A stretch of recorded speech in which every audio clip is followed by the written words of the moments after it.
All right, what is up, everyone? Welcome back to the channel. My name is Chris, and today I am back with another World Juniors video and the third game for USA here against the Czech Republic. It was a very good game. USA ends up winning this one 7-0 in a game where it looked a little bit more close than it was early, I will say. But just to start off, a couple notes here. York was on the second pairing again. But he pretty much got first-line minutes, and Brink was still on that left wing 3 for USA, and Spencer Knight was back in net for the United States as Wolf was in last game versus Austria in that 11-0 blowout. But really, just to start off, first period, York ends up starting. The first shot came 10 seconds in from U.S. So literally, it was even quicker than the last game from when it took them 8 minutes against Russia to 25 seconds against Austria, and then now 10 seconds against the Czech. So again, that the early pressure they had, I mean, it wasn't anything glaring. It was just, the first shot they had was pretty much like 10, 15 seconds in. Honestly, kind of to start off, the one thing that you wanted to kind of point out was USA had to get good entries. And for the first couple minutes, they kind of were like a little struggling to get into the zone. Then they ended up getting in. They ended up getting a couple of chances. Around the 16-minute mark here, Brink makes a great play to keep the play alive. They get a couple of chances in front, and then York actually hit a crossbar. It was like a complete scramble in front, and the Czech goalie was down, had no stick. He was basically waving his arms like this, and then York ended up hitting the crossbar, and it went out of play. So again, overall, they ended up having a couple good chances early, but it wasn't a great period for them. They had a power play here at 15:56. York was on the power play. Few setups and chances, but nothing really going. The Czech ended up getting a power play here at 11:53. Trip. They called it a trip.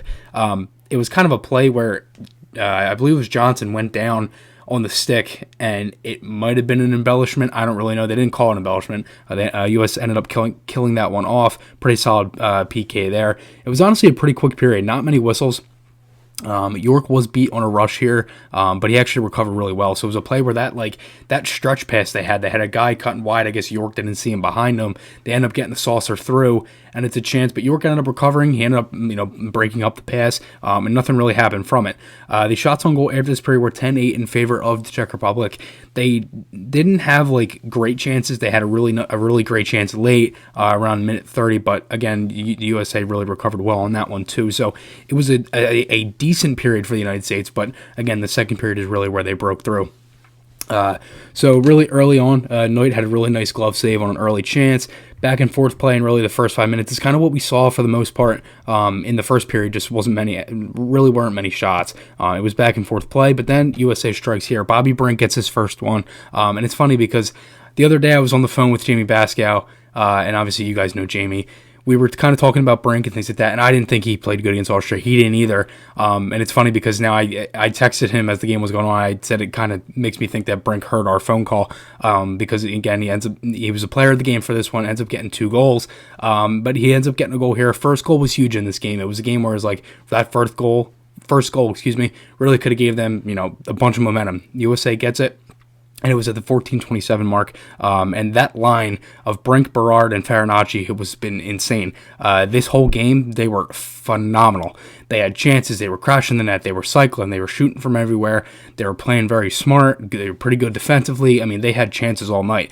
Honestly, Brink probably could have potted a hat trick or 4 if he had, was able to bury some of those chances in front. But nevertheless, it is 1-0 here, USA. 4-on-4 played 7:23, and then USA gets one here on the 4-on-4. 2-0 from Zegers, wide open one-timer. He really made a good play to get himself open, and then he actually fanned on it, and ended up, he still got enough on it to where it pretty much just glided in the net. And York was out there for the goal on that one, but he did not get any assist on that play. Brink ends up getting his second one here, make it 3-0. Great play in front. He gets in front of the net. They're cycling again. That third line out there, they get it back to the point. They cycle it down low. Center in front, Brink sitting there right in the slot. Pretty much more to the crease area, I should say. It was just a complete tap-in right there. And that ended up making it 3-0. And then Knight had a really nice blocker save late. End of the second period, really good period for the United States. End up getting 3 goals. Shots on goal were 23-17 in favor of the USA. And the third period here was pretty much just Zegers scored early in this period, and it was just a bullet one-timer on a delayed penalty. York pretty much kept this play alive, and pretty much really helped everybody get open with just the way how poised he is and things like that. He ended up getting an assist on this one. This is his first assist of the period. York had 3 assists, all were in the third. So after this goal, there were 5 penalties from the Czech Republic. So then we get 5-0. Kalev on a snipe. York got a primary assist on that one.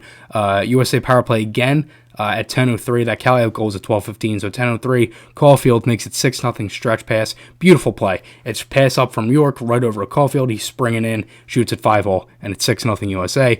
And then the other goal here from Boldy, between the legs play in front.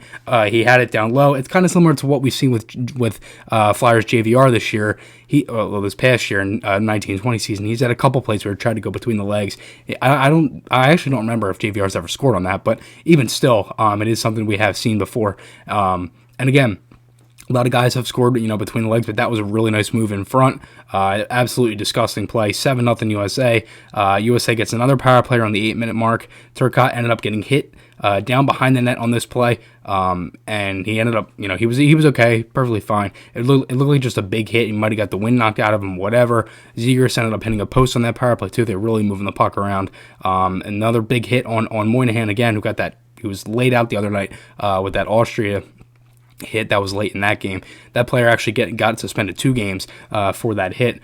And again, another power play, lots of passing, but again, 5 penalties for the Czech Republic in this period, and it just seemed like they were frustrated. I know that the Czech goaltender ended up getting pulled at one point. He looked pissed, and I don't blame him. All those power plays and things like that in a game where you were down but you weren't at the same time, but I think really after that first period, it was really pretty much USA's game to lose.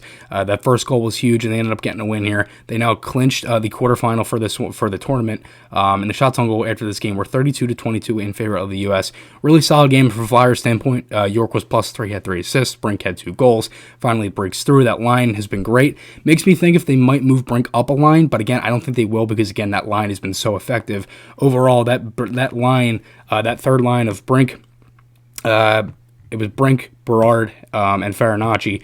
As I said, they've been playing really good. They have 10 points in the 3 games, and they're all each a +4. So overall, that line has been insane. And as I said before, Brink was the player of the game for the United States after this one. So let me know what you guys think below. What were your thoughts on this game? I thought it was a really good game overall. As I said, Flyers-wise, York was very good. He really only got beat that one time, and that was in the first period. And really, I think besides that, he looked good on the power play. Again, that was pretty much really the whole third period, which was power play time for the U.S., and they really just opened the floodgates at that point. But overall, it really makes me think if Brink will actually get moved up a line. But they might not because, again, you want to keep those lines together. Really tough game coming up. You have Sweden, and that is pretty much really a game that they probably the U.S. has to win that one, honestly. It's really tight with them and Sweden right now because you essentially have the Group B standings right now. You have Sweden in first with 6 points. They have 2 wins in 2 games. USA has 2 wins in 3 games. They have the one regulation loss to Russia, but they have 21 goals, and they've given up 5. But Sweden has scored 11 and only given up 1, so that's why they're in first, because they've given up less. So overall, this game is going to be huge. The USA is going to have to pot some goals. They have been back-to-back shutouts. Really good game for Knight as well. He looks solid. He just looks. He's a guy that just forgets the play 10 seconds later. That's what they've been talking about the whole tournament, and he really does seem like that kind of goalie. So overall, really good game from the United States. Let me know what you guys think below on this one. Leave your thoughts down below on the game. What you thought from York, Brink, any of the other players as well. And again, podcast articles, those links are on my channel. Really appreciate you guys supporting me, again, with all the coverage that I've been doing for this tournament and just, the podcast in general. We will be doing the podcast tomorrow night. You can check that out live. And one other thing, too, the merchandise, you can check that out. The link is in my bio on YouTube. It's also on Instagram as well. Instagram is FlyerSamMania93. Same name as my YouTube. But again, seriously, guys, thank you for all the support, and I will talk to you all again soon.